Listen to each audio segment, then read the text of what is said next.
evening, Wilmington. Good to see you out here today. It's nice to be back in my old chair. Some of you who were in here perhaps didn't have the most pleasant experience, but I tried. But you may have heard at least a portion of my presentation earlier. I gave twice a day, every day in the field courts, which represented 18 Will County communities, a speech on heroin. It started about a minute or two, and probably by the end, you could get a real stem winder of more than 10 or 15 minutes. It's something that, in regards to what hit our county in recent years, is like peeling back an onion. Just when you think you have discovered what's really going on, you find that there's another layer. And I'm very excited to be hearing from DEA tonight and bragging about them. They have really led the war on the intervention end. I was commenting especially their station chief, Mr. Riley, who is finally, fortunately for us in the Chicagoland area, been promoted, but then I'll let these gentlemen talk about him and what's been going on that. Just to steal their thunder a little bit, there is a document in there on the materials that I have. Unfortunately, they're not fully updated, on the Chicago Crime Commission that works with DEA and many other law enforcement agencies, and I highly recommend that you read that. You can pull up their website, which is constantly updated in regards to really life and death struggle that is going on against the cartels bringing these drugs into our country, particularly the heroin. And since we have other experts speaking on that, I'll skip to the chase. Give you just 2 minutes to start where we've been starting. As many of you know who have been paying attention to this issue, it's a new type of heroin. It's different than our the heroin from 20 and 30 years ago in the Vietnam War. It is immensely more potent. Old heroin might be around 15% purity. Modern heroin, super heroin, called China White on the street, can be 64, 65%. I think we've even seen some in the 80s or 90s. But that potency, what that means to you as parents and community members, is that our kids, and I mean the kids here, and I'm going to give you some statistics that really should have filled this room tonight, to be honest with you. Our kids can now snort it, inhale it, smoke it, or swallow it. They don't need needles to get high. They certainly switch over to the needles, which are quite common when they've stolen everything in the house, completely bankrupted you, become somebody you don't recognize because it's more economical to mainline the heroin. Our kids principally from around here will go to the west side of Chicago, where between Pulaski and Cicero Avenue, but until recently, and we've not we, me personally, but law enforcement, Mr. Rizzo, there were as many as 171 open-air heroin markets where heroin is sold 24/7 by the street gangs. And again, that's probably as much as I want to touch on that, since we've got better experts than I have. We'll leave it there as to this incredible madness, which is no accident as to why this has been happening. But neither is this something new. So what has happened here, my generation, I played college football, I was in the fraternity, I saw a lot of unpleasant things. Fortunately, did not participate in them, or I wouldn't be here tonight. Was no novice in terms of my knowledge. But of all the silly, stupid, crazy things my generation did, and there were plenty of them, by the way, the word heroin never came up in conversation, not once, not ever, amongst my craziest of friends. It was thought to be utter madness. It was so successfully demonized after the Vietnam War in the 70s and the 80s. It was the worst thing that you could ever do. In fact, I heard one old firefighter who was actually older than me, with a chuckle, I remember the term from a kid. They called it the skid row drug. Modern heroin, super heroin, is quite the opposite. It is an equal opportunity killer. It is an equal opportunity destroyer of families. It is no respecter of age, race, socioeconomic status, or gender. It is killing us all. And if you don't think that's the case, we've got judges with children in this county that are dealing with the issue on multiple occasions. We are also facing in the judiciary the second worst scandal in Illinois history, down there in southern Illinois in St. Clair County. If you want to find out more about it, just Google heroin judge St. Clair County. And you will find that a full circuit judge was removed from the bench through resignation after he was indicted by the federal government for heroin possession and illegal gun possession, and he's serving a couple of years in the federal penitentiary. Winding that through, we find out that the probation department is involved. There may have been cases, we don't know. It's being investigated by the federal government as to what actually now, how deep it goes into that court system. It's dreadful. it's awful. It tends to corrupt everything it touches, including and within law enforcement. And so we're trying to work through that. But I think that there is a misconception, I truly do, and I've dealt with it, that it is not hitting the small towns. You just couldn't be more wrong. It is like a wave. It pops up, and it seems to wreak havoc for a short period of time. Those that are in the community, the drug-addicted community, seem to wake up. Particularly bad batch works its way through town. It goes away, things calm down for a particular while, but then it comes back in just as virulent form as it perhaps did before. In fact, we've been leading DuPage County up until about last year, even though DuPage County is probably 20 or 30% larger than us by population. And I believe over the course of less than 3 weeks, they had 15 fatalities. It can hit that fast.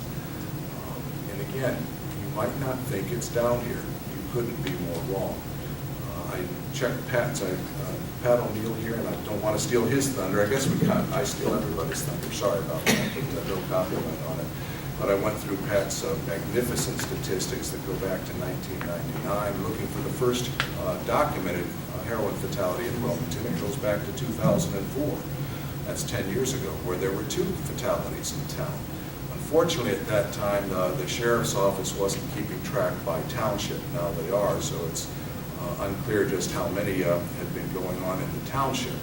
But to fast forward as to what's been happening recently, last year we made some outstanding progress, both overall and amongst our under 30 and under 21 population. In the document that I have, unfortunately, it is a bit dated, but it can show you that up through 2012, our statistics were going through the roof. Typically, we would have about 5 fatalities per year. By 2012, we had 53. That's a 1,000% increase, not 100%, a tenfold increase in a little over a decade. More significant, at least if you're a parent, it was hitting a different age cohort. Typically, your heroin addicts, a lot of them in the 30s, 40s, and 50s. Things began to change dramatically over the last 5 years. Of the 53 known fatalities, you'll see 32, a large percentage were 30 years of age and younger, and even worse. Look at that. Our 21 and under population went through the roof. 15 of those 53 were under 21. By the way, it's law enforcement families too. One of those fatalities, I think you want to send your kid to a great Christian school. One of the young ladies was the daughter of a Cook County Sheriff's deputy, 4 years of Providence, graduated in May, dead in June of a heroin overdose. In June of last year, a wonderful police officer, Joliet police officer, I met the young lady. I believe if it's the one I met, she wanted to go to law school, graduated from Joliet West in June, dead in July of a heroin overdose. But we did make some progress, and I'll let Pat touch on it. We did drop from 53 to 38, and also you'll find that our under 21 and under 30 population went down remarkably, even more than that. Unfortunately, because there was an error in repro, I don't have those, I have the statistics, but the charts don't reflect it. So we've made some progress. However, this is why I really would have liked to have seen this room filled, but I am appreciative of you being here. Of the 38 fatalities, 5 of them occurred in Wilmington Township. Wilmington Township is 6,200 people. So to give you some perspective, we had 53, which is our all-time record in 2012, 38 last year, which was our second highest number, followed by 30 in years past. If we were to extrapolate Wilmington Township's rate of heroin fatalities, it would have been 14 times as many. So we would have had, instead of it, we would have had 547 fatalities. If the entire county was at Wilmington Township's rate of fatal overdose last year, you would have had 547 fatalities. By the way, I'm not isolating Wilmington or even Wilmington Township. You had 2 more dead bodies 4 miles down the road in Braidwood. You had 3 more dead bodies down there in Coal City. As you peel back in time, I live in Shanahan, just a few miles up the road. Got to play your wonderful football team who beat us twice in my high school years, 30 years ago. We got it up there too. Back in 2012, going through these statistics, there there were 2 fatalities in Shanahan, 2 in Braidwood, 1 in Wilmington. 2010, there was 1 in Shanahan, 1 in Wilmington. And I know here in recent years, in 2011, 1 in Wilmington, 1 in Braidwood, 1 in Godley.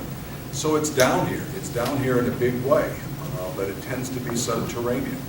Your modern heroin addict tends to be reasonably bright, sophisticated, and they make out for a while if they can find a way to support their habit if we're not on our game. But modern heroin, super heroin, at its potency level, can be fatal in its very first use. It's certainly addictive in its early uses, very addictive.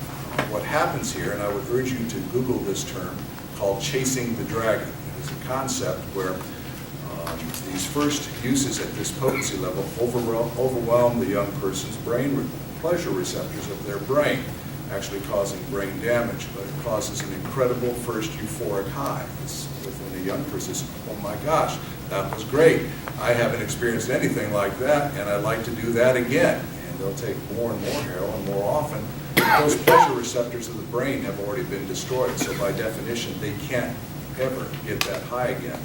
Eventually, the brighter ones, and even the not perhaps as bright, figure it out, says this is a bad thing, and they try and quit. Well, you might remember the movies that so successfully demonized heroin in the 70s and the 80s. The withdrawal symptoms on heroin, particularly our modern heroin, are horrific. They're like suffering through the worst possible flu for days, perhaps weeks at a time. They think they're going to die, and then they're afraid they're not going to. But the withdrawal doesn't kill them. It's the overdoses that kill them. And stealing Ms. McCabe-Sterr, my good friend, who's our director of our drug court, which, by the way, I'm now getting a chance to, on a temporary basis, substitute, and I've learned so much. And there's so much going on in there as well. But even our most successful program, with great heartache, occasionally we lose somebody in the program. We have recently, sometimes we lose a graduate.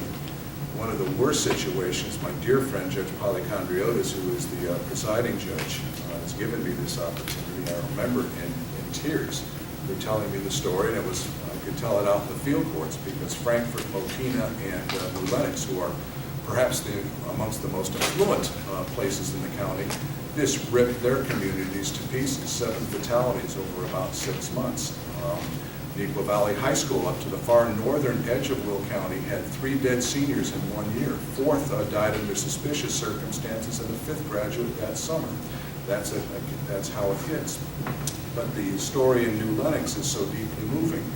He had either was in the last stages of his drug court or had graduated, was in the recovering in the halfway house, was just about a beloved kid, court by everybody, a real poster boy for success in his mid-20s, and just doing great. But it was fearing, and there is a fear amongst our addicts that, oh my gosh, will I ever get off, because I'm not quite the same. It's something drug court has been expected to go beyond 1 year to address all this, to give the best possible success for our young people, and it does. This particular young man was off the charts in terms of his potential, in terms of how everybody in the profession felt about him. And then all of a sudden Thanksgiving rolls around, and his parents wake up early one morning during Thanksgiving weekend and find him abandoned, which is fairly common. The so-called friends, they think they're so loyal to, abandon him, found him with frost on his body. Oddly enough, when you speak about this, you meet other people. I met the emergency room nurses who worked on him for hours. His body temperature, I think, was 72 degrees. He was still alive. They worked on him for hours. But he's gone. And sometimes, unfortunately, what happens is that they think the people who they're most loyal to, that they're never going to abandon them, are the first ones to abandon them. And so it's a longer story. It's a dreadful story. I've got the copies of the articles. My oldest article is still the best. Latest drug of choice. Says a lot with the little. That young lady, I picked that up. Pat, that was your article. You were the genesis of that. And I was only one article. Chief Judge Kinney allowed me to use it, and we've gone up from there. It's a great article. Minooka High School girl, my high school, Oak Farm High School, now a large suburban high school. 18 years old, like so many young people, smoking a little dope, experimenting with the dope between her junior and senior year, until some so-called friends, a couple of boys, lured her to a hotel room in Aurora. Got her to try the heroin. She didn't live to regret the experience. 2 of the 3 boys at least are serving long-term prison sentences for the heroin, drug-induced homicide, which, by the way, the prosecutions with Pat's help are ramping up immensely in this county. It's a terrible thing, but unfortunately it's a necessary thing. And because nobody has one aspect to the problem. One thing that you'll hear constantly, even from us in law enforcement, the judiciary, is you can't arrest your way out of the problem. On the other hand, something needs to be done about the dealers. And when you give somebody heroin, this is the equivalent of handing them a .357 Magnum, putting a bullet in the chamber, spinning it. Just keep, because eventually your number's going to come up. I could talk about this all night, but that would be cheating people that I'm going to be taking notes from, my distinguished colleagues. I will stay around for whatever questions. But again, I wanted to tell you that you were off the charts last year. And so if you think you're out of the woods this year, you lost 2 more this year. I believe both of them were in town. And if you think they're not young people, there was a 19-year-old girl you lost last year and a 22-year-old young fellow you lost this year. I have no idea who they are. I'm not going to say that. It's not important that I know their names, but I know the situation. I know they're your children, therefore they're my children, therefore they're all our children. They're American children. And if there's one last thing that I would like to leave you with, this situation doesn't make people mad enough. When Americans get mad enough about this issue, they will demand action. They will take action. You will hear, once again, leading into the Sinaloa cartel, the mastermind of this all, that this is all, we were chosen for a reason, the Chicago area, to set up this heroin, that we lead the entire country in the abuse of heroin. I know some of you don't believe it. The Chicago Tribune did a study. It's right there. The next highest on the addiction rate, these are from emergency room statistics, is New York City. Actually 3 times our population, half our rate of heroin abuse. Boston, Detroit, and Seattle are up there, but they pale in comparison to us. There's a reason for this. It's on purpose. We've got to take our head out of the sand. They're making billions of dollars off the deaths of our children. And I added it up, and Pat says he's updated the statistics, but since he's been speaking statistics, 308 overdoses since 1999, and just about half of them in the last 4.5 years. So it's accelerating, it's not getting better. There is a chance that it may have peaked, we just don't know yet. We hope it's peaked. We have new laws, by the way, we have immunity laws so that these young people will not drop off their friends like a bag of trash, like the young man in New Lenox. There is some immunity if you're a rescue doctor. Call the police, call the fire department, call an ambulance. You won't be prosecuted for up to 3 grams of possession of heroin. That's state immunity. That seems to be working to an extent, might be leveling out these high numbers, which are still remaining stubbornly and persistently and unacceptably high. We also have another law where you're seeing many more people, and now police are being trained up on this miracle drug called naloxone, Narcan, which if we can get to your young person in time when they're overdosing, eliminates the fatal effects. What the drug does is it overwhelms the young person's respiratory system until they stop breathing, go into cardiac arrest, or suffer irreversible brain damage. All your fire departments have it. You pull a firefighter aside, you'll find out a lot about what's going on. And that is now being much more wider in its application and saving lives as well. Two videos you'd want to watch. I mentioned it to our distinguished ATF agents. One is 48 Hours, CBS News, War in Chicago. We'll explain to you the violence in Chicago.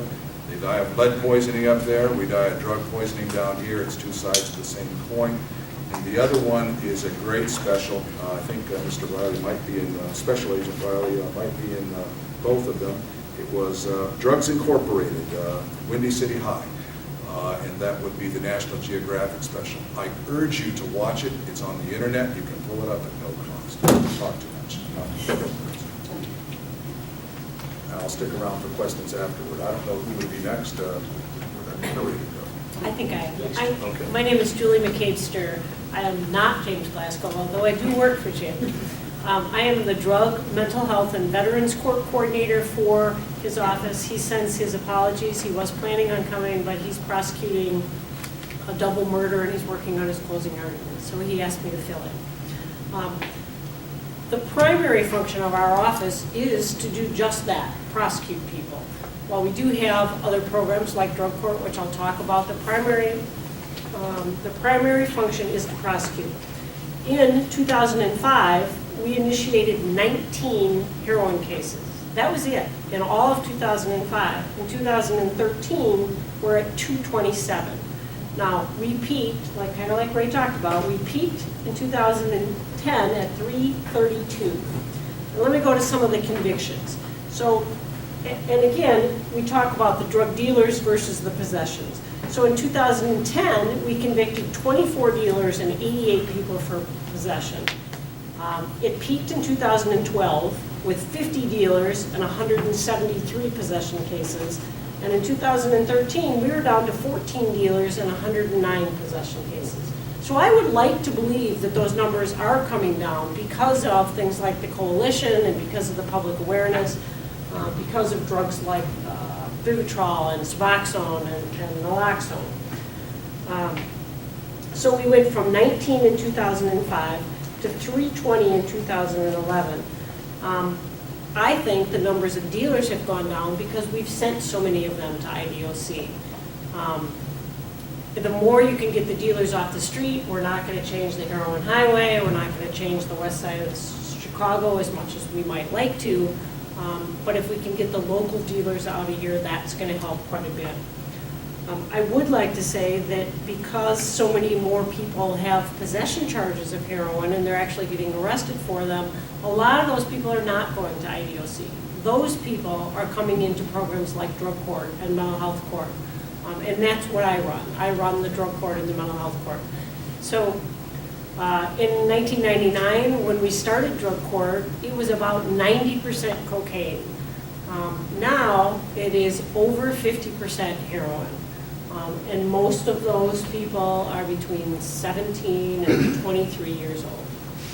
Mental health court, we also have co-occurring disorders in, and while it started with not a large heroin population, we're seeing more and more. Now my mental health court is a third heroin.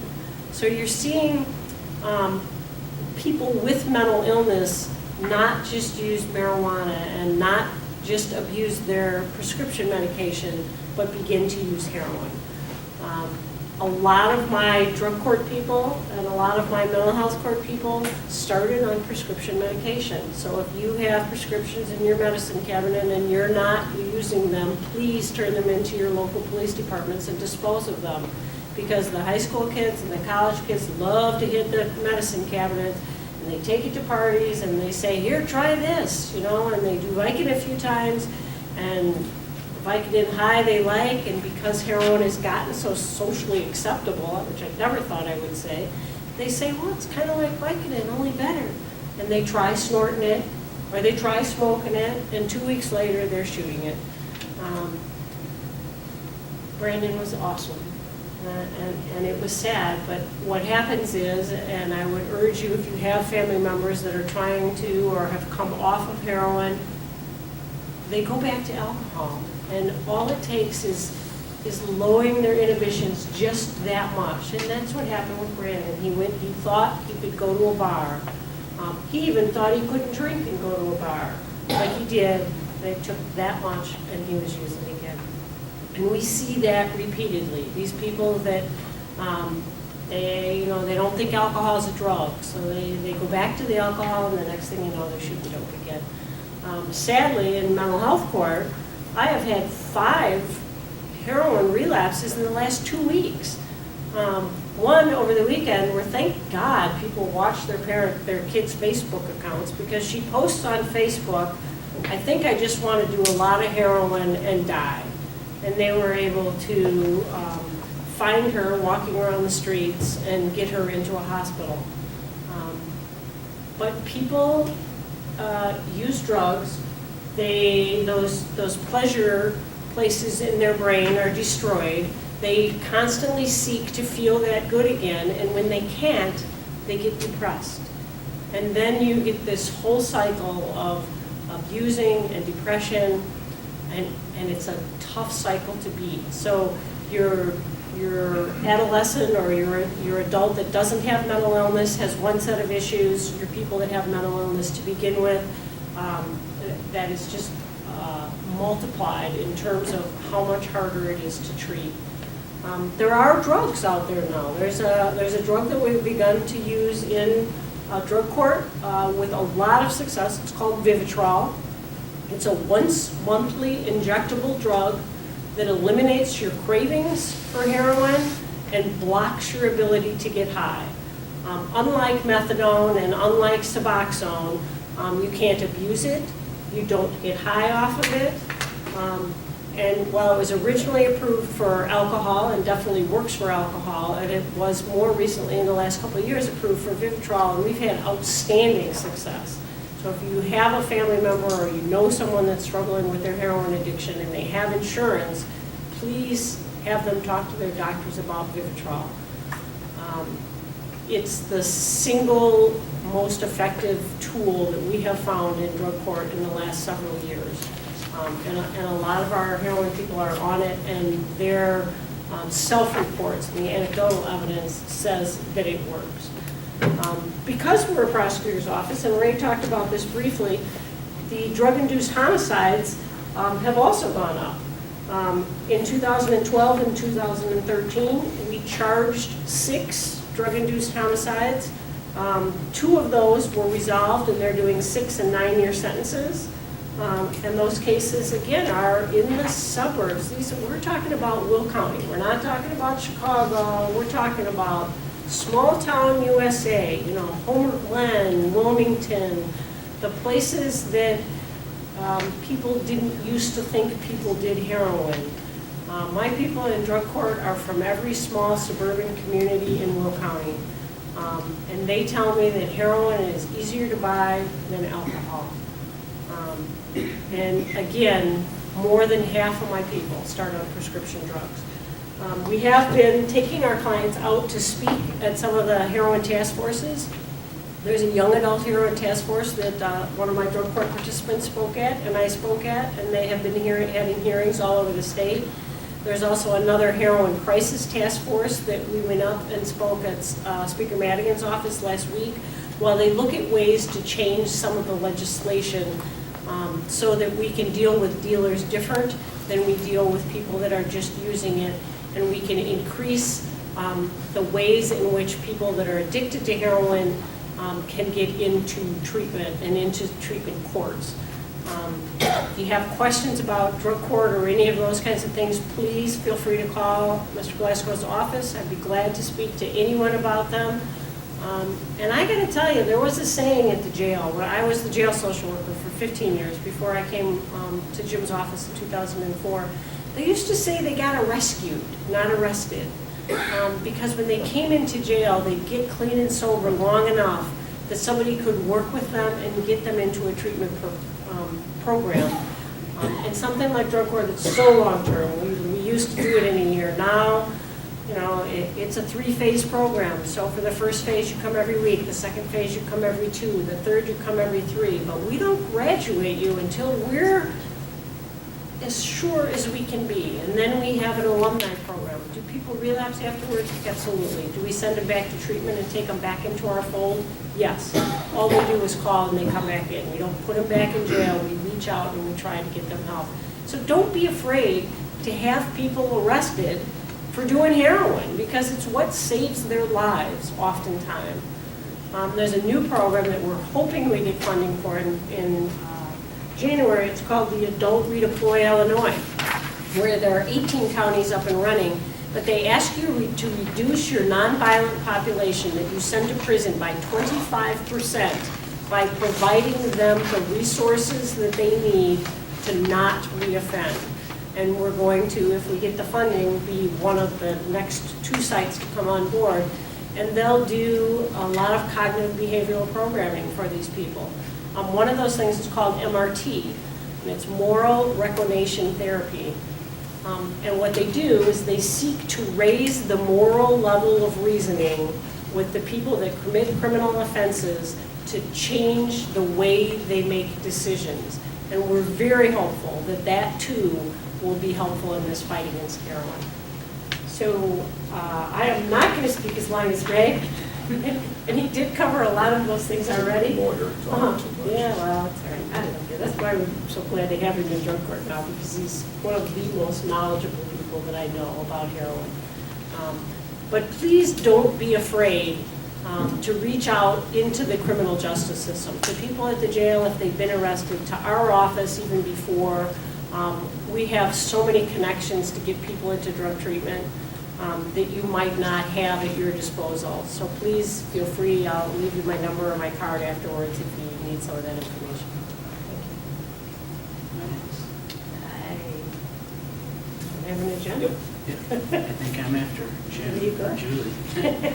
Good evening, everybody. My name's Pat O'Neill. I'm the Will County Coroner.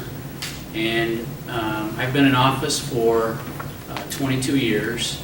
And of course, I think my job title kind of explains the things that we do. We investigate a majority of the deaths that occur in our county. And I really haven't seen anything quite take a hold on our community as this new heroin. As Ray mentioned, it's very powerful, it's pure, it's inexpensive, and highly addictive. For $8, you can get a jab of heroin and get high. And I know that Ray's mentioned this many, many times. It's cheaper than a movie and a bag of popcorn.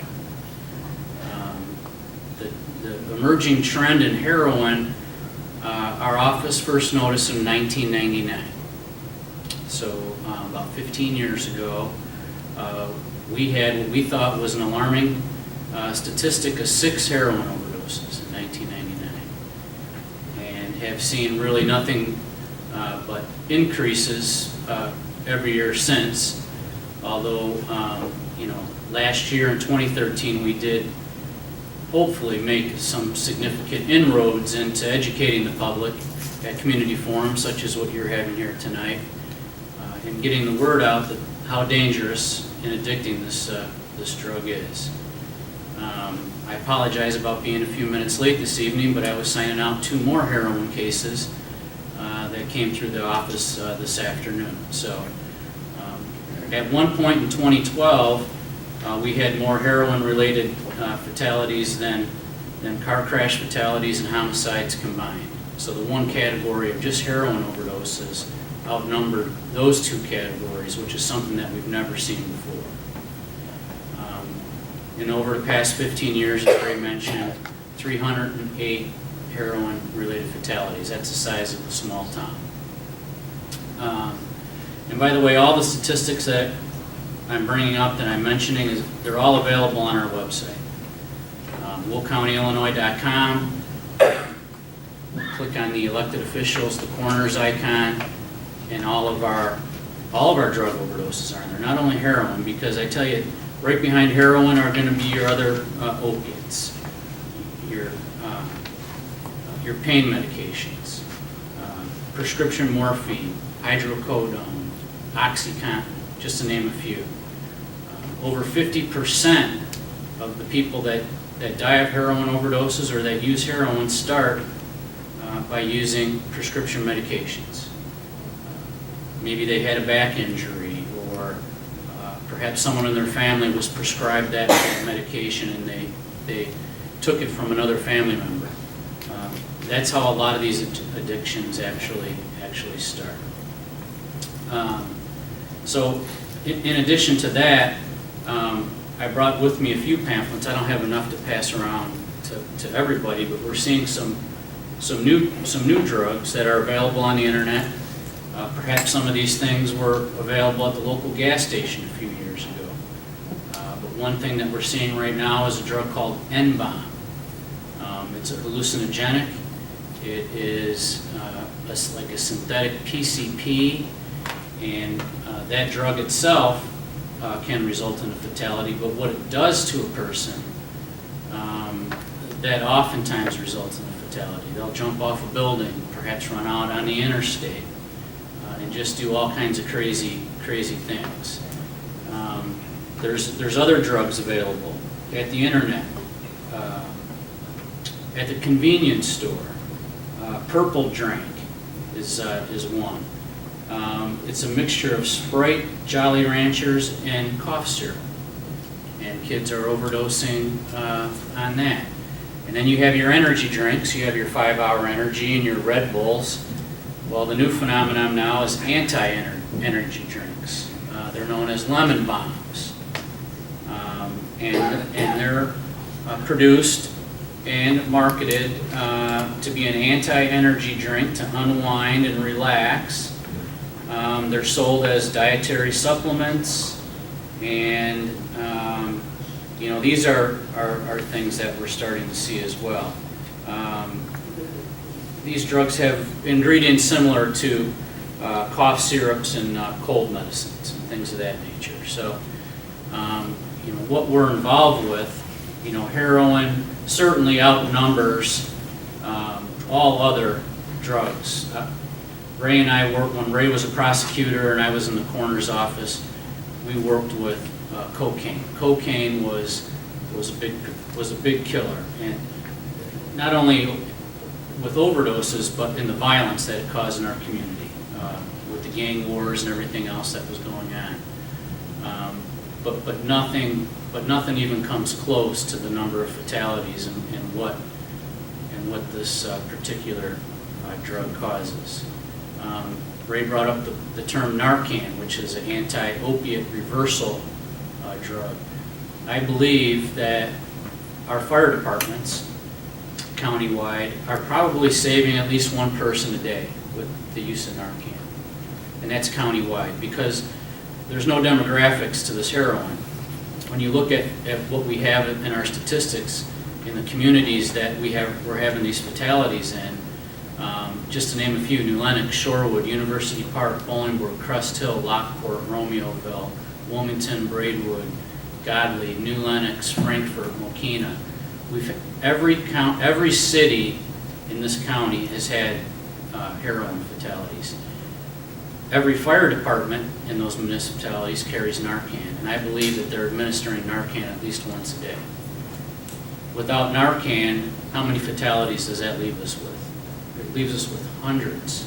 Our morgue is not large enough to handle the amount of fatalities we would have had it not been for Narcan. And we're working with local sheriff's department, law enforcement officials in all the municipalities to carry Narcan in the squad cars. It's in its infancy stages right now. I believe that Lamont, although they don't have a large portion of Will County, is being trained in the use of Narcan for their officers. The Will County Sheriff's Police, I believe, is going to start training in the use of Narcan for their officers.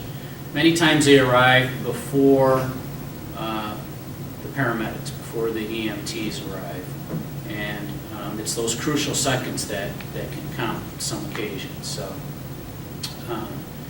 what we're doing is attending many of these forums countywide. I've probably been to 6 or 8 different jurisdictions to raise public awareness. Will County itself, through the Will County Health Department and Will County Executive's Office, we have a coalition called Will County Helps, and practically every time we have the opportunity to get in front of a group of people, no matter how large or how small that group of people may be, we want to get the word out about how dangerous heroin is.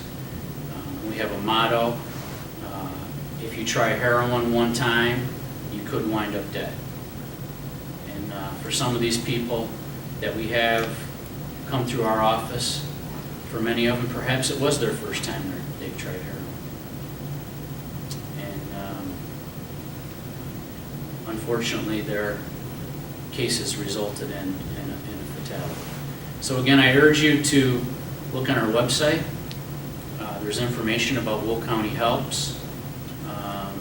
There's information that's on there that will talk about perhaps law enforcement starting to carry Narcan in their squad cars. So, I will, in addition to the other speakers, stick around and answer any questions that you might have. I'll leave these pamphlets here. Perhaps you can share them. Perhaps someone from the city here can make additional copies to hand out, but feel free to read through some of these articles about what's available at the local convenience store and on the internet. I think this N-bomb is going to be the next big thing. Maybe these special agents from the DEA have heard of N-bomb and some of these other things that the youngsters are buying on the internet, but certainly I think it's a pretty dangerous situation. So thank you for your time.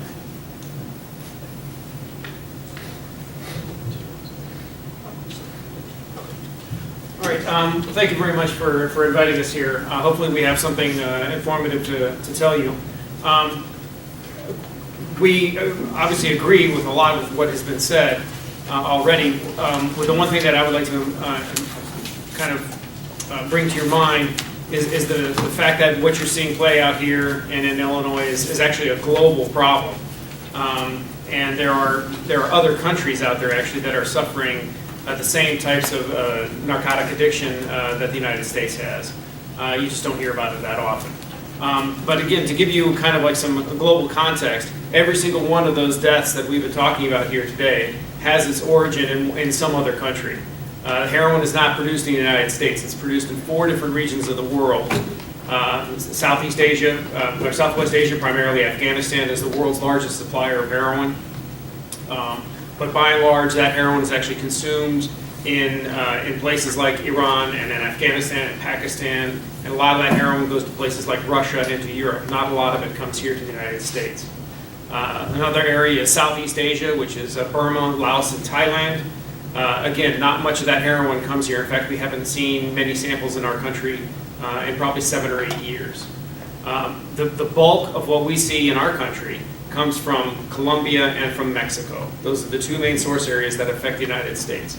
And I think one of the biggest things that we've seen more recently is that the opium poppy that is being grown in Mexico, the volume of it, the size of the plantations has increased dramatically over the past 5 or 6 years. So the actual material that they have to make heroin has expanded over the last 5 or 6 years.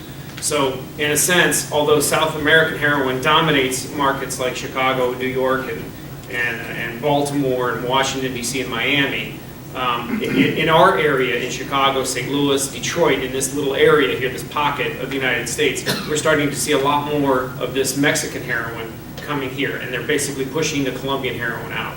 So, and again, this is all generated by criminal cartels that are, in a sense, global criminal organizations.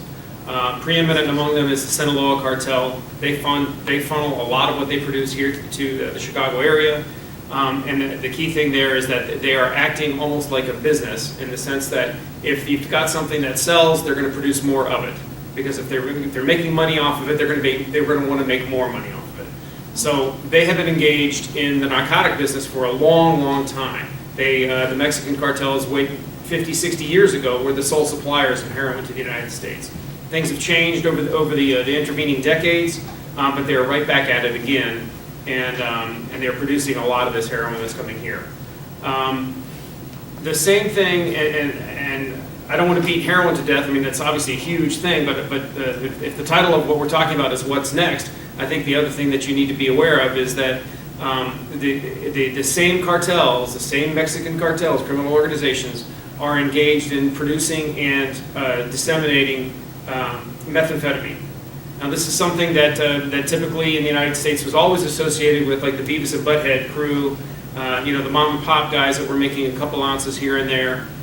This is a radically different organization altogether. There is absolutely no need for Beavis and Butthead to do anything anymore because the Mexican cartels are supplying very, very high purity methamphetamine in very, very large quantities. And they are selling it in places like Chicago. The key thing here is this. Chicago does not have a methamphetamine problem. So for us in law enforcement, and especially in the DEA, we're trying to figure out why is Mexico sending 10, 15, 20, 50 pounds of methamphetamine to Chicago? Surely some of this is being transported to other markets in Kentucky, Tennessee, in Indiana, downstate Illinois, up into Minnesota. But why are they sending so much of this stuff to Chicago? That is one of the things that kind of keeps me up at night. I don't know if Owen would agree or not, but that to me keeps me up at night. I've got 2 kids in high school. I live in the Glenview area, and that just scares the pants off of me to have methamphetamine introduced on top of what we already have witnessed with heroin. If we're looking at what's next, I think a couple other things. We've already talked about the pharmaceutical drugs. That's the gateway into heroin use, and so that is a huge, huge consideration. One of the other things is now that we're really starting to go down the road of medical marijuana and legalizing marijuana, that whole type thing, one of the things that I think we could probably benefit from is the experience that other areas of the country have had with the fallout from things like medical marijuana and from legalized marijuana. For example, in Washington State and in Colorado, they're starting to experience, in a sense, clandestine laboratory explosions, houses blowing up, hotels blowing up. What's happening is that because marijuana has become so prevalent, and because the actual motivation for getting into marijuana isn't necessarily medical, it's actually to get high, what people are doing is they're finding ways of extracting the THC from the marijuana plant and smoking that residue. And the key thing there, well, 2 key things. First off, the thing that they're using to extract the THC from the plant is butane, and that's what's blowing up. The second thing is that they are getting the resin or the substance at the end of the day is something. It looks like honey oil, and they call it butane honey oil. It's one of the terms that they use for this. We call it THC concentrates because that's what it really is. But there's 1,000 different names for it. I don't know if anybody's ever heard the term 420 associated with marijuana. Well, now the new term is 710. Because if you flip and invert 710, it spells oil. And it's a similar aspect of trying to gain cachet from in the marijuana world that 420 did. So the next thing involving that is that instead of smoking a joint, which takes, I don't know how long it takes to smoke a joint, but if you're smoking something that is, let's say, 10 to maybe 15% THC by content, all right, that's one thing. But if you're now taking, an ounce of marijuana, extracting all of the THC out of that into something that is 50, 60, 70, maybe 80% THC, and you're smoking it instantaneously or vaporizing it instantaneously, what effect is that having on the body? That's something we don't know yet. I mean, I don't know whether the coroners are seeing this or not, but certainly the hospitals are starting to see this. So that's another thing that keeps me up at night. I don't sleep much. I'm up all the time. So those are the main things that kind of worry me. I'll turn it over to Owen to see if he has anything he wants to add to that. Thanks, Pat. Yeah, I guess great comments. Thank you, everybody. I just have a couple of things to add to that. And I think the one thing I see from the enforcement side of the house is the sophistication and the competency of these criminal organizations like we've never seen before. They're effective at what they're doing. Their organizations are funded better than you can ever imagine. They have every resource. Pat mentioned the methamphetamine. We used to see a lot of mom and pop methamphetamine labs blowing up, okay? And they legislated the precursors out so that you couldn't get them, right? But guess what? The criminal organizations down in Mexico don't have any problem getting the precursors. And they're producing, and I guess that's the second point I want to talk about, and that's with all of these drugs, the one component that I think should cause us some concern is the potency of all these drugs, okay? Heroin is on the street, no longer at 6%, it's out there at 30, 35%. Pat's talking about this marijuana oil that can be 50, maybe even 60%. Okay, so the potencies of these drugs, the sophistication with the criminal organizations, putting the product on the street effectively, okay, getting it to the user efficiently. And I think the last thing that causes me a lot of concern is the variety of drugs that kids are experimenting with, right? I just heard of something called Cloud 9. N-bomb, Edazolam, all of the synthetic drugs, the synthetic marijuana, the bath salts. the Molly, the molecular drugs that are being researched, that are being created, and that, quite frankly, that the young people are trying. Those all give me a lot of concern. Thank you.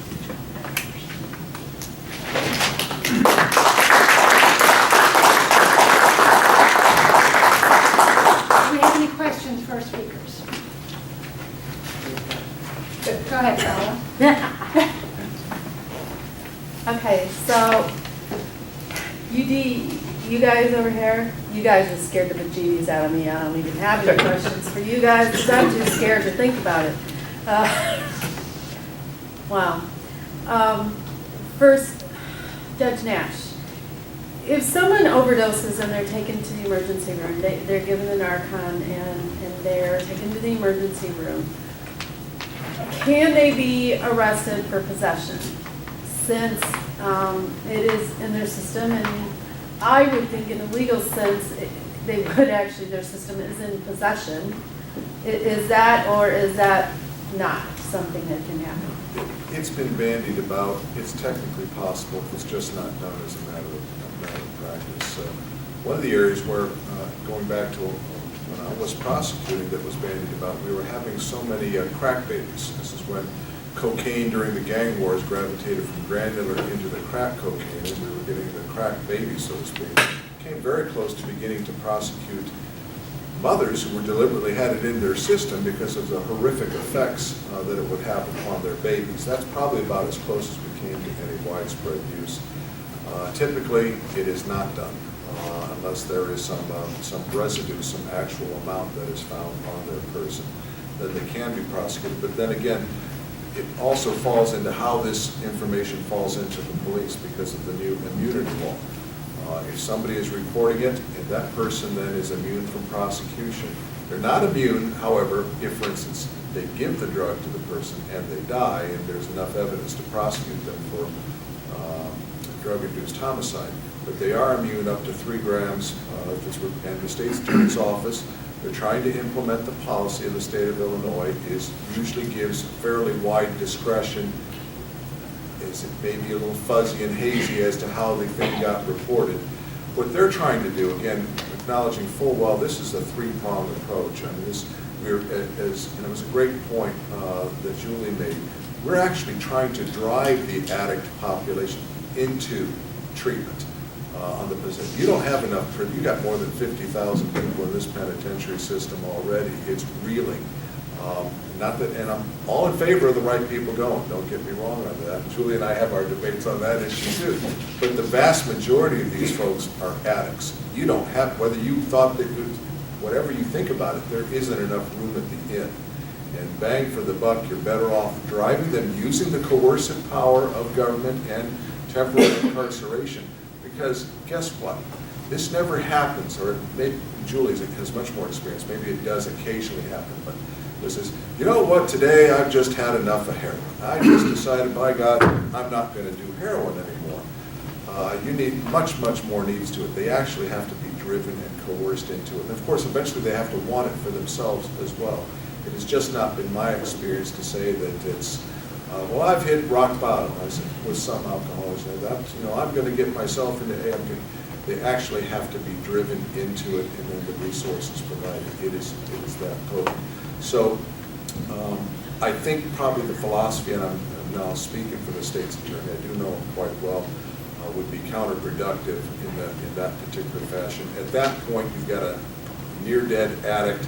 By the way, I might point out, now that you've saved his life and eliminated the heroin from the system, typically have the reaction of being angry with you because you've destroyed their good high, which is the oddest thing in the world, but we see it over and over again. Thanks for saving my life. I was on this great high. It's silly, but how insane this world has become. Typically, you will not see them prosecuted, in my experience, unless they have some other amount on their person. I can help answer that question as well. Okay. I think the answer to your question is no, can they be prosecuted? Because there isn't a hospital that I'm aware of that can test somebody for heroin. A test result will not come back showing the presence of heroin. Heroin primarily is morphine, codeine. It's often cut with quinine, which is used to treat malaria, and diphenhydramine. Those are usually your 4 components of what you'll see in heroin. But the main molecule that differentiates heroin from morphine, prescription morphine, is a metabolite known as 6-monoacetylmorphine, abbreviated 6-MAM.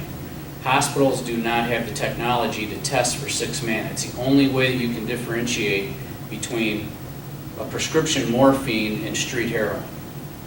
So the only way that the hospitals are only going to treat you for, or treat a person for, an opiate intoxication or opiate toxicity, the only way they would know if it was heroin if maybe the officers were at the scene, they found needles or syringes, or they field tested a powder, or there was a baggie, and they could say, hey, we think it's heroin. The hospital is only going to treat you for opiate, but they don't have the technology to screen for the molecule, 6-monoacetylmorphine.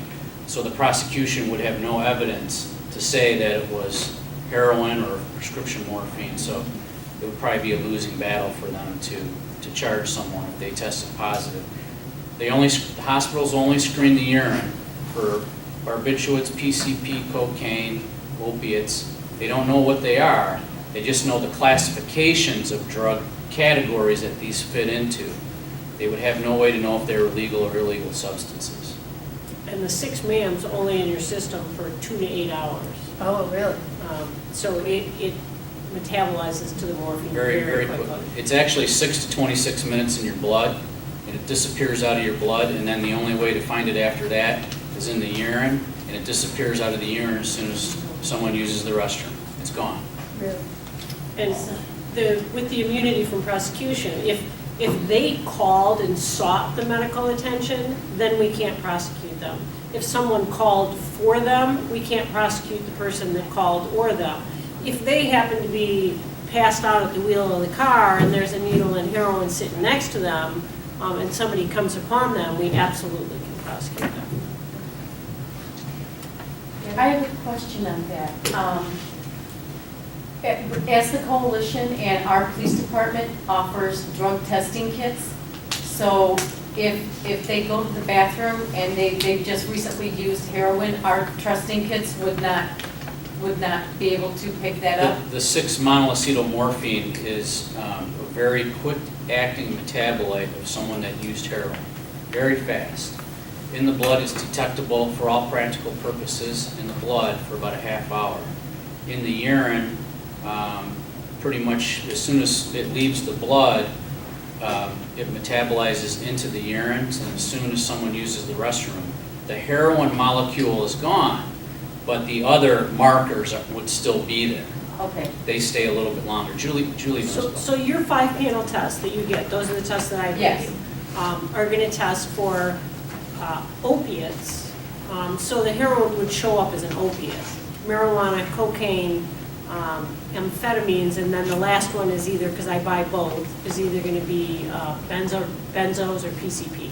If you look on the outside of it, it'll tell you. So the heroin will show up as opiates, but without a lab test, you wouldn't be able to differentiate. Remember, that's the originating substance we're talking about, opium, the poppies, the opium trade. It goes back hundreds of years, in fact, so that's the base substance. Okay. That's why with all these heroin fatalities that we have, they're dying. We're finding it in the blood. They're dying within a half hour of ingestion, of them taking the drug. It's a half hour. And many times it's sooner. Many times it's sooner. I've got a question, actually. Have you come across fentanyl at all? Yes, that's another one. That's another opiate pain medication. What is it? Fentanyl. Oh. It's it's available primarily two primary ways of administering fentanyl. It's a transdermal patch. It's absorbed through the skin. It's about 100 times more powerful than morphine. It comes in 25, 50, 75, and 100 microgram patches. Chicago had a huge problem, the city of Chicago, a few years ago, where some of the local gangs were mixing heroin and fentanyl together, and I think they were there's a couple names for it. One of them was Drop Dead, and the other one was Capone. And the gangs would sell this in the housing projects, and literally the people were using this drug, and they were dropping dead in the sidewalk right outside the building. And there were hundreds of them. And I think that these gentlemen here put them out of business. I haven't seen a heroin fentanyl combo. I've only probably seen one or two of them, but I haven't seen it in a long, long time. Yeah, that whole thing back in 2006, there were, I think, close to 1,000 people that died in the United States from this fentanyl. And it came about actually, we learned about it initially from a cocaine investigation that we were doing targeting Mexican traffickers. And we heard them talking about some special project that they had going on in Mexico. And our subsequent investigation, including cooperating with the Mexican authorities, identified a clandestine laboratory just outside of Mexico City that was producing fentanyl. And we believe that was the lab that funneled all that fentanyl throughout the eastern half of the United States, including Chicago. And then when that lab was seized in May of 2006, we saw a subsequent rapid decline in the number of overdose deaths in the United States. So that was pretty much the only lab. The problem is we are now starting to see some more samples of fentanyl that are not the patches or anything else. It's the clandestine lab fentanyl. Benzylfentanyl, I think, is one of the Acetyl. Acetyl. But the problem also, as Owen said, is that we are starting to see an expanding number of synthetic drugs that are out there, and fentanyl is one of those, where they have a couple different variations of it produced clandestinely that is making its way to the United States. Well, that's why I asked the question, is because we've heard from the Cook County Medical Examiner that they haven't seen any in Cook County, but we are seeing it in places like Philadelphia and Cleveland and in New York State. So it's popping up here and there. Why it's not in Chicago, we don't know, because we still suspect that it's going to be as a result of the Mexican cartels funneling the stuff here. And they'll advertise this because the acetylfentanyl and some of the fentanyl is in like a sucker. I mean, who would put a dangerous drug like that, 100 times more powerful than morphine, in a sucker? And that's how they're marketing the drug. You know, another thought, so you know, taking me back before I had all the gray hair when Pat and I were really young working, and I was in the state's attorney's office and chief of the gang crimes unit, and I wanted to comment on why perhaps methamphetamine has not taken hold. You've heard part of the reason. Illinois has a unique history in gangs, quite different than most of the rest of the country. Organizationally, a decision was made on how we would treat and handle our gang problem within the penitentiary system in the 70s and the 80s. And it was, I won't go into all the details because people still get their feelings hurt over it, but suffice it to say they had an unusual amount of control within the Illinois penitentiary system, with the idea that it was a way of experimenting. Perhaps the prisons would be safer for the employees. They wouldn't be murdered as often. And I can tell you, with all the penitentiaries we had here, we dealt with those situations with Mr. Cush and Sonny Trang being murdered. And so there was a great deal of lenity philosophically with our street gangs. Unfortunately, over 10 to 15, maybe 20 years, they became some of the most organized street gangs in the country. Young kids would go into the penitentiary system in Illinois being relatively unsophisticated and come out college graduates, so to speak. And the gang leaders, the most notorious of which, and I'm sure our DEA agents know, was a fellow by the name of Larry Hoover. They began to exert enormous amount of power on the streets, even though they might be incarcerated for 50, 100, 150 years sentences. Gino Colon of the Latin Kings was another one. There's Minister Rico. There were a number of them. And in fact, so much so that the West Coast gangs, which were known for their tactics and their violence, even more violent, would come to Illinois to learn the structural organization of the business, the sophistication of the business. And I've always been of the theory, because we were always wondering why we've seen so much methamphetamine all around us. We're not hit Joliet, very isolated, in the Chicago area. One of the reasons, obviously, was because it was so difficult to manufacture in secret. And we're on the edge of the great agricultural Midwest, but we still never hit here, a little further downstate.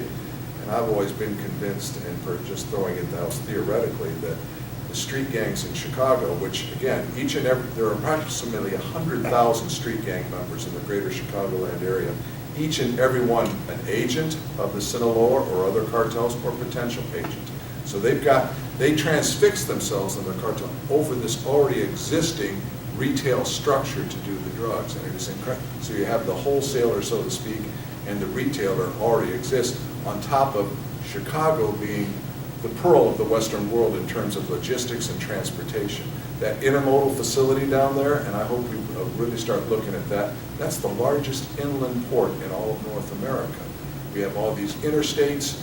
It really is an incredible city in this regard, and it was chosen as a reason. So as what I was indicating earlier, this was no accident why this is happening in Chicago. And I've had the theory that perhaps up until now, that's why the methamphetamine, it is, if in one sense, worse than the heroin. In many ways, a lot like it. It makes people violent. Heroin makes people violent as well, but not the same way. It tends to be much more depressive. For what would take 2 officers of average stature to arrest a heroin addict misbehaving, it might take 6 or more police officers on somebody going through a methamphetamine high, and 2 of them might need hospitalization. It's that kind of violence where people are up, and that would add exponentially to the problem. And I'm thinking, just theoretically, that the street gangs have such control here. Our gangster disciples particularly, we've got our vice lords on the west side, Latin kings have moved much more into drugs that perhaps they fear that they can't control, they can't keep a lid on it. You already see the killing going on in Chicago when it's been somewhat destabilized. If they were to destabilize these traditional drug markets, block by block geographically, are controlled by certain street gangs and sub-street gangs, at least to an extent, there's an understanding. When there's not, somebody gets lead poisoning. That if this, and I've seen it too, and I remember Mr. Riley's presentation, I think they're sending us free samplers of 20 and 30 and 40 pounds here. If you try this, young person, if you thought heroin was wonderful, you're really going to love methamphetamine. And if it ever does take hold, God help us, because I do think, and it'll be many times worse than what we're already seeing as a well, hopefully it won't happen. Yeah, I actually agree with you, because we had the same experience with crack cocaine, because crack cocaine really mushroomed in places like Miami and LA and New York throughout the 1980s, but it really didn't hit Chicago until like the mid-1990s. And the only explanation we could come up with was that the gangs were purposely keeping it out for whatever reason until they realized how much money they could make. Yeah. Okay, I tried to give you guys, other guys a chance. I got comments from the floor. Pat, the Narcan, that is kind of an awesome thing, but then do the addicts figure out a way around that? It's just, isn't it just a temporary fix? It eliminates the receptors. These are people that might be on death's doorstep, Right. that receive a dose, usually 2 milligrams of Narcan. It's available like in a nasal spray. It's an immediate opioid reversal drug. So someone that could be on death's doorstep could actually be saved with the administration of perhaps 2 to 4 milligrams of Narcan. But then they can turn around and go back. Oh, absolutely. And isn't that actually in their system still? I mean, is the drug completely out of their system? Or when they go back and add to it again, is it a building block? Even though they don't feel the high anymore, is it still in their system to build upon? You understand what I mean? They're still an addict, if that's your question. No, There's that's nothing- not my It doesn't question. get you high, it just reverses, it brings you out of. But the is it still in your system? heroin. Is the Oh, yeah. heroin still in your Yes, it is. system? Yes. So that when you go back and get high an hour later after you've taken your Narcan, Right. are you already at this level and now, instead of down here like you think you are? Right.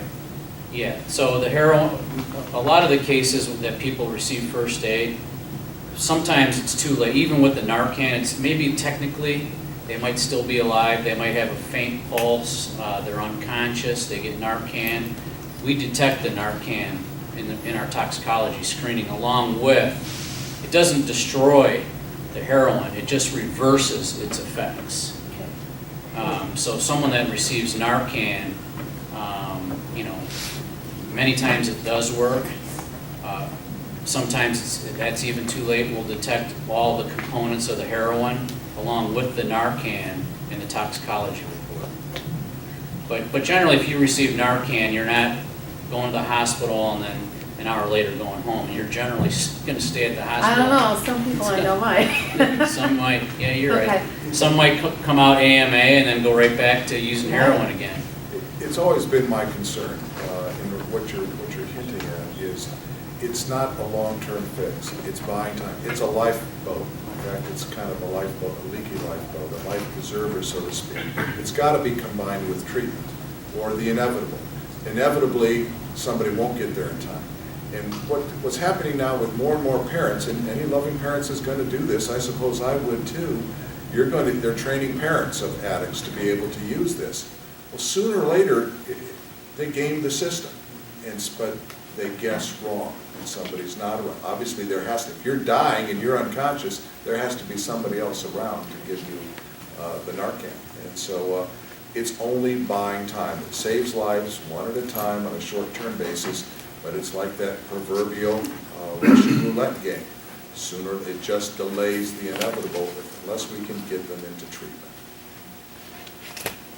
And going along with what you just said, Judge, with the parents being trained, I think that the addicts feel a little bit more comfortable, so they would use it. Well, you know, I got Narcan here, you know, if I OD, I'll be okay. I think that's right, and sometimes that might be counterproductive unless it's combined with treatment to staying out of treatment. It hasn't been my experience. I'm sure there are some that on their own are strong-willed enough to get themselves into treatment. It just hasn't been the common experience that I've had, and it could, by itself, give them an excuse not to get into treatment. It's really got to have success. We want them to live, of course, and I think probably pell-mell rate of fatalities that it's parabolic, has leveled off for the moment, although we're still leveled off at a really high level, probably is due to the much more widespread application of Narcan. But at that level, if we're not getting them into drug court, if we're not getting them into private treatment, then we're just building up the overall number of addicts, and eventually they'll start dropping off again, the ones we can't catch. We'll just plateau here, and eventually as the overall number of addicts rise, we will go up in our fatalities again. And I heard this on one of the specials, gentlemen, you would probably know better than I, and I think it was on Windy City High once again, where you can see somebody overdosing on heroin and treated with Narcan. They've got west side of Chicago ambulance crews they're following around. The estimate is perhaps as many as 250,000 overall drug addicts in the greater Chicagoland area. That's an astounding number if it's true. And another reason why there's no room at the inn as far as the penitentiaries go. You can put your heavy-duty drug dealers and your violent criminals there. You're going to have to find another alternative in regards to the possession addicts. Which brings me to another point. Wonderful, we want to get them into treatment. Julie, I think you can probably address this. You know as well as the next guy, you see heroin addicts that, they don't want to go through withdrawal, they want to get into treatment, they try and try and try. They call every day to get into place, and there is just not enough room for these kids, and then we're losing them. That's why I say don't be afraid to get them arrested. You're absolutely right. There are not enough beds in treatment facilities, and they have you call every day, and they'll do interim groups. And the beds that we have, the length of stay for the treatment becomes shorter and shorter, and it's worse with adolescents than it is with adults. There are some adolescent treatment facilities that they have to call every 3 days to get a new length of stay approved for them. And the parents have to be ready to go get them immediately if their insurance is going to run out. There are still criminal justice treatment facilities that keep them 90 days. And the courts are more connected with these facilities to be able to get them in than you are on the street. There are still detox facilities out there. There are still walk-in detox facilities out there. Haymarket in Chicago still has one. Rosecrans doesn't have a walk-in, but they still do detox. And methadone facilities, I'm not a fan of methadone, I'll say that. But there are a lot of methadone facilities out there, and at least they're not committing crimes, and at least they're not dying. Far and above, naloxone is another one of the medications, buprenorphine, that they can use to, it's a partial agonist? Suboxone, thank you, which is buprenorphine. But they use it to kind of like methadone. Right, so get that over the hump. But again, the addicts abuse it, they don't use it for a few days so they can get high. Vivitrol is the only one out there that they absolutely can't abuse. They get an injection once a month, can't get high for a month. Actually, if you don't have insurance, it's about $2,000 a shot. And again, as to why drug court is more successful, and I was in this field court from this seat with no resources trying to address kids' drug addiction problems here, even heroin problems here in this very court with no resources, and looking longingly toward Joliet, toward a drug court program. And one of the reasons is it is both carrot and stick. There are consequences. Typically, you're already in jail by the time you come to the conclusion, I really need help. You're preparing for the judge in a yellow jumpsuit. And eventually you earn your way out, you get the bed, you go into treatment. And even Julie is a saint. She is the nicest person I know. But there are times she makes them lock him up. He's drop dirty, and it's really to save their life. There is a saying, a relapse is part of recovery, but there's consequences in drug court to continuing on. And eventually, of course, if you continue to fail, you get dropped from the program and you go back in the system, probably for a pretty hefty prison sentence. So there's enormous incentive to succeed. First of all, you stay out of jail, you get your freedom. And if you succeed, the felony cases, which are largely property crimes or possession cases, are dismissed. So you clear your record, you get a better chance at getting a good job.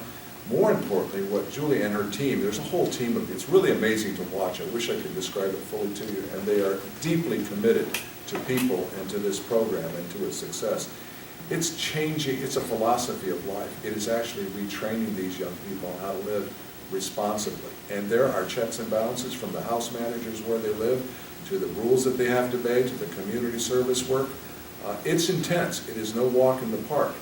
But behind it, the theory is, and it works, I know it works better than anything else we've come up with. You have a carrot and a stick. You've got tremendous rewards for success. You've got some real negative sanctions for failure. And along the way, little mini groups of penalties and bonus points as well. And people that truly do love these kids. I mean, truly do. I watch them. They want them to succeed. And one of the hardest things, because this is an immensely loving woman, is to sit there and think, okay, I'm sorry, we've had enough. It's gone long enough. There are some that have to eventually be let go. But you have the right people doing it. And if you're in that situation or know somebody who's in that situation, you ought to call this young lady tomorrow if you have that situation. And she takes all of those phone calls. We even tried where I was out here, somehow, some way to fall into definitions to get people into drug court. And it breaks my heart. One young lady, she was covered with sores from all her infected, she had no place to inject herself anymore. It was a field court case, a retail theft. And I made the phone call somehow, some way. Carla and Julie tried, my senior judge, Polychondriotis, did everything they could and found a way, an exception to get her in the program. We moved heaven and earth, she walked away. And I still remember this, a very beautiful young woman with quarter-sized sores all over her body from the infected marks over her body.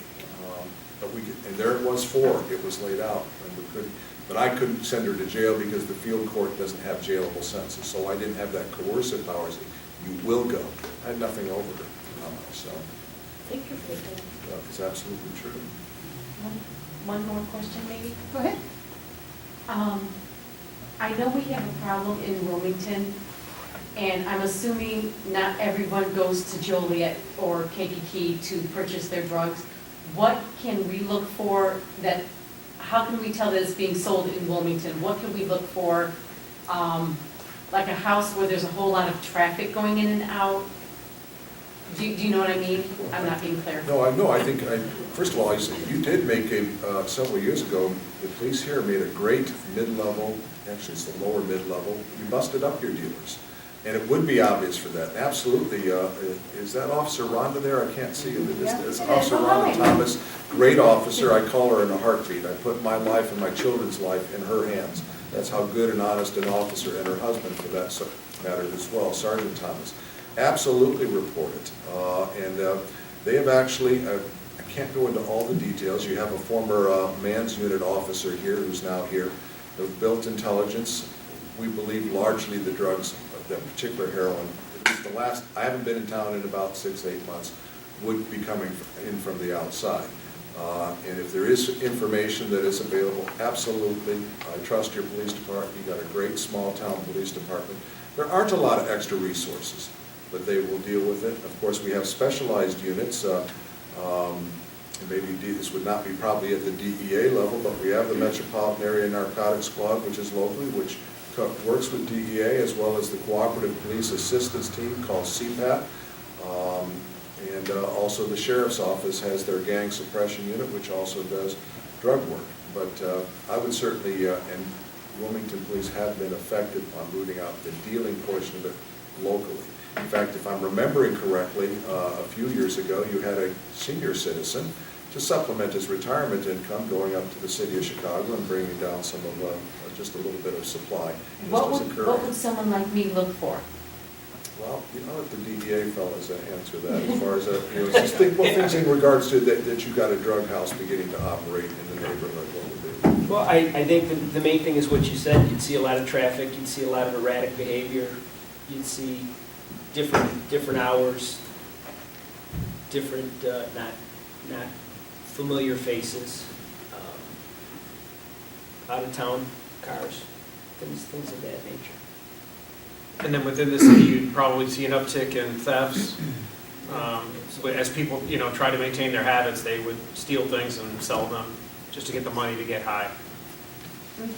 I didn't know if they were selling it out of their cars or out of houses, how they normally do that. It's both. Yeah, it's both. It's street corners, it's all, there have been reports in Chicago of dealers using almost like a phone tree of, using telephone contacts to be able to say, okay, we're going to be at the corner of such and such tomorrow morning at 6, so, come and get your stuff at 6 in the morning. And I don't, go ahead. Sorry. No, I was just going to say, usually they do come into Chicago. Somebody's coming into Chicago to get it, and we'll see them. And if you just drive on the west side, you can almost pick out who's. It's not really very difficult to figure out who's selling. Who you can approach, and if you misguess the first time, the second time you'll get it right.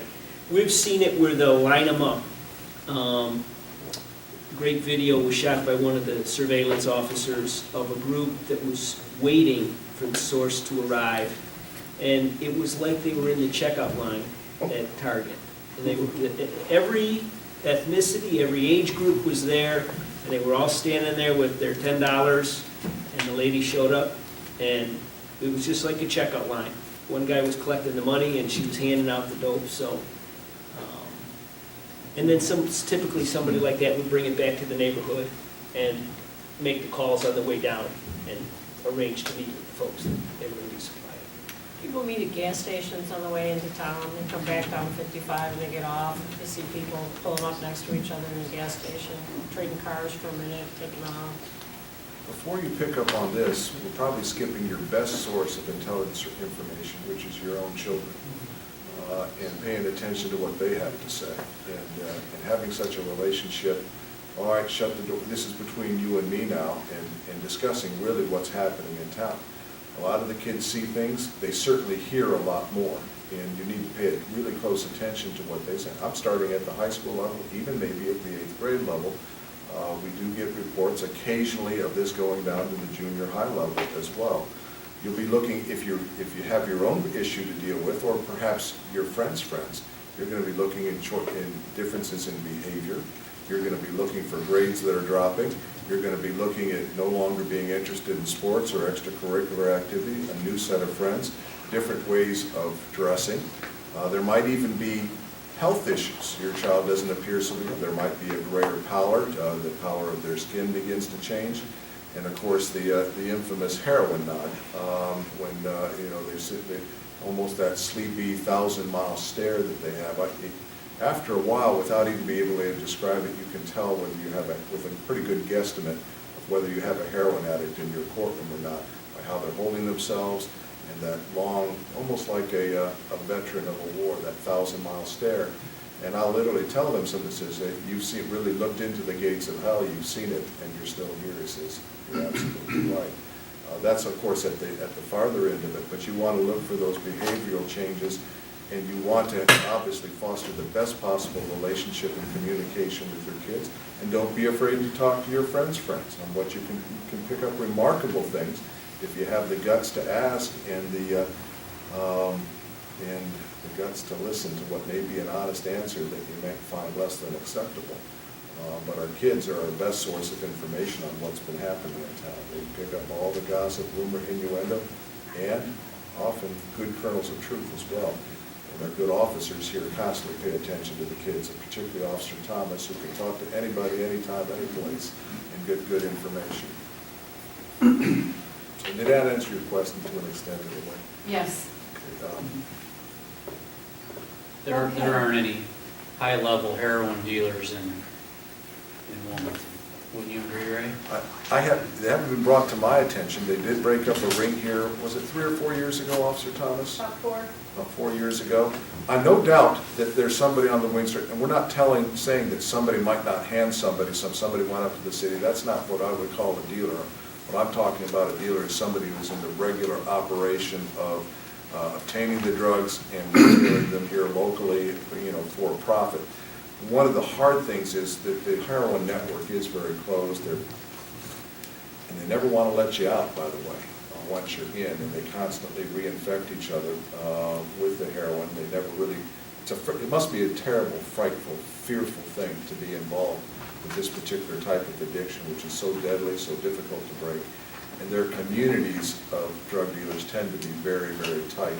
Drug users tend to be very tight. But obviously, to one extent or another, they're getting it from something. They might be getting it from a friend. Hate to say it, but I'm a father. I've got a 9-year-old girl. I'm going to be watching all my life. Watch out for the boys if you've got girls. And that doesn't mean that we become an equal opportunity. The reverse might be true. It's their influences, it's their peer influences that you have to be very aware of, and it can happen so quickly. Just try it. You're at a party. You don't have to shoot it up.